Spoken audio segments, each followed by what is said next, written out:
Assalamualaikum warahmatullahi wabarakatuh. Hamdan wa syukrulillah, la haula wa la quwwata illa billah. Asyhadu an la ilaha illallah wa la syarikalah wa asyhadu anna Muhammadan abduhu wa rasuluh.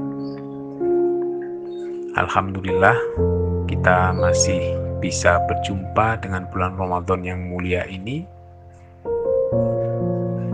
sehingga kita masih bisa berfastabiqul khairat, berlomba-lomba dalam kebaikan, tentunya mengharap ridha Allah di bulan Ramadan ini menjadi momen terbaik kita untuk menggapai derajat takwa. Alangkah indahnya kita semua melakukan muhasabah, refleksi pekanan di bulan Ramadan ini tentang ibadah puasa kita kemarin. Jangan sampai ada terbesit dalam hati kita merasa paling suci, merasa paling soleh, merasa paling baik amalannya, ujub dan sebagainya. Rasulullah pernah berkisah tentang dua orang bersaudara dari kalangan Bani Israel yang saling mencintai. Yang satu sering berbuat dosa atau maksiat, sementara yang lainnya sebaliknya sangat tekun beribadah, ahli ibadah. Yang ahli ibadah tidak henti-hentinya menyaksikan saudaranya itu melakukan dosa, hingga lisannya pun tak betah untuk tidak menegur. Berhentilah, sergahnya. Teguran seolah hanya masuk telinga kanan, keluar telinga kiri. Perbuatan dosa berlanjut terus dan terus, tak luput dari pandangan saudaranya yang rajin beribadah. Berhentilah, sergahnya kembali. Si pendosa ahli maksiat lantas berucap, "Tinggalkan aku bersama Tuhanku. Apakah kau diutus untuk mengawasiku?" Kata si pendosa dengan sangat tegas. Mendengar jawaban tersebut, ahli ibadah ini pun balik membalas dengan kata-kata yang lebih tegas lagi. Demi Allah, Allah tidak akan mengampunimu. Allah tidak akan memasukkanmu ke surganya." Cerita ini tertuang dalam sebuah hadis sahih yang diriwayatkan Abu Daud dan Ahmad. Dan di ujung hadis tersebut melanjutkan, tatkala keduanya meninggal dunia, keduanya pun dikumpulkan di hadapan Allah Subhanahu wa Ta'ala.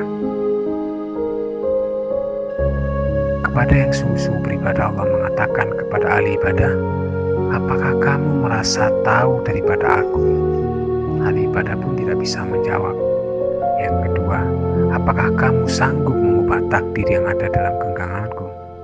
Ahli ibadah pun tidak bisa menjawab. Drama keduanya pun berlanjut dengan akhir yang mengejutkan. "Pergi dan masuklah ke surga dengan rahmatku," kata Allah kepada si pendosa atau yang sering berbuat maksiat. Sementara kepada ahli ibadah, Allah mengatakan, "Wahai malaikat, giringlah ia menuju neraka." Di mana letak kesalahan ahli ibadah? Mengapa ia dimasukkan ke neraka? Yang pertama, hamba yang merasa ahli ibadah telah berani mendahului keputusan Allah dan Rasul-Nya dalam masalah agama. Rasul mengatakan, "La khiyarah," tidak ada pilihan. Bila Allah, Rasul memutuskan keputusan, maka samina wa ta'na.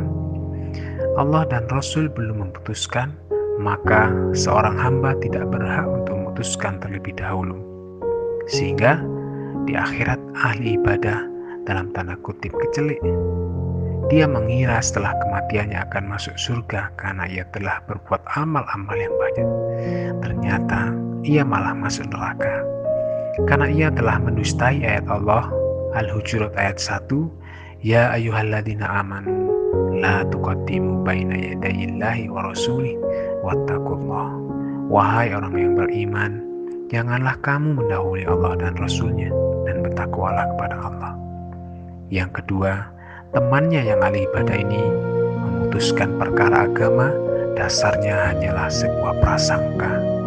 Ya ayyuhalladzina amanu jtanibu katsiran minadh-dhonni inna ba'dadh-dhonni itsmun. Hai orang-orang yang beriman, jauhilah kebanyakan prasangka buruk, karena sebagian dari prasangka buruk itu dosa. Kenapa tidak boleh berprasangka? Karena kebenaran hanya dari Allah. Dalam Al-Kahfi dikatakan, Qul haqqu min rabbikum.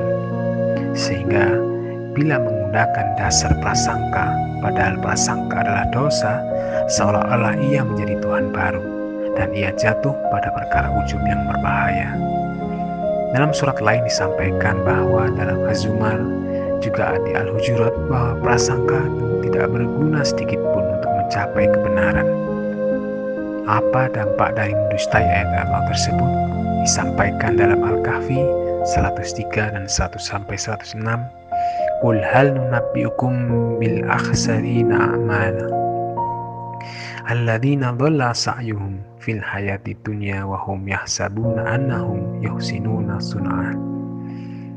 Katakanlah, apakah akan kami beritahukan kepadamu tentang orang-orang yang paling merugi perbuatannya, yaitu orang-orang yang telah sia-sia perbuatannya dalam kehidupan di dunia ini. Ulaika alladzina kafaru bi ayati rabbihim wa liqa'ihi fahabitat a'maluhum. Orang yang sia-sia perbuatannya dalam kehidupan dunia ini, sedangkan mereka menyangka bahwa mereka berbuat sebaik-baiknya.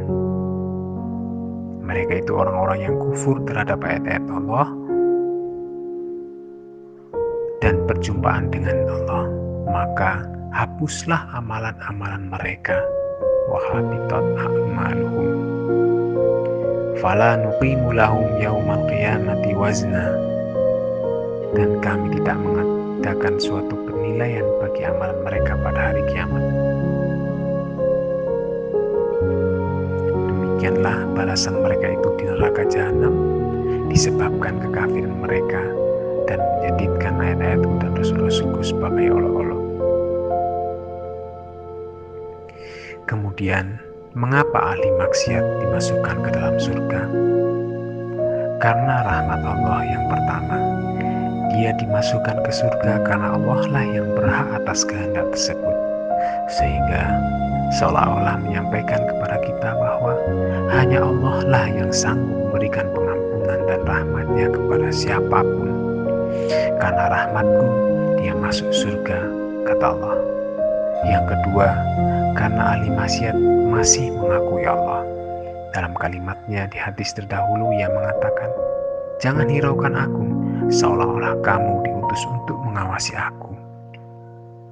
Terserah Allah mau melakukan apapun kepada aku. Sehingga di hari kesekian kita puasa ini menjadi bahan refleksi bagi kita semuanya. Jangan sampai kita yang sudah taraweh merasa ujub, merasa paling soleh. Jangan sampai kita yang puasa melihat orang lain tidak puasa, kita merasa paling baik, merasa paling soleh dan sebagainya.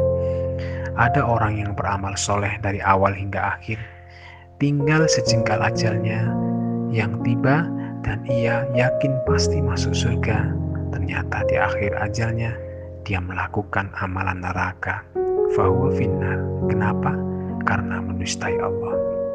Di kelanjutan hadisnya juga disampaikan bahwa ada orang yang melakukan keburukan secara istiqomah dan di akhir ajal tiba dia melakukan amal soleh. Fahuwa fil jannah. Sebagai contoh, seorang pelacur yang memberi minum anjing dalam hadis qudsi, kebaikan di ujung hayatnya diterima oleh Allah dan dimasukkan ke surga. Melihat kondisi seperti ini, mari kita refleksi diri kita dan istiqomah berbuat amal ibadah sebaik mungkin dan kita hindari ujub. Dan insya Allah ketika kita istiqomah beribadah seperti ini, seseorang akan mati sesuai dengan kebiasaannya. Bila mana kita biasa amal soleh, ibadah baik, maka Allah akan memanggil sesuai dengan kebiasaannya. Semoga refleksi kita di bulan puasa ini menjadi penyemangat kita untuk melanjutkan ibadah kita ke depan.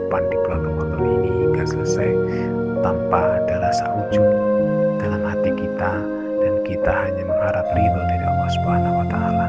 Kita luruskan niat, kita optimalkan peluang-peluang yang ada, keutamaan-keutamaan yang ada di bulan Ramadan ini dengan niat yang tulus. Mudah-mudahan kita semuanya dimasukkan Allah ke surganya kelak dan dijadikan orang-orang yang beruntung di dunia maupun di akhirat. Wassalamualaikum warahmatullahi wabarakatuh.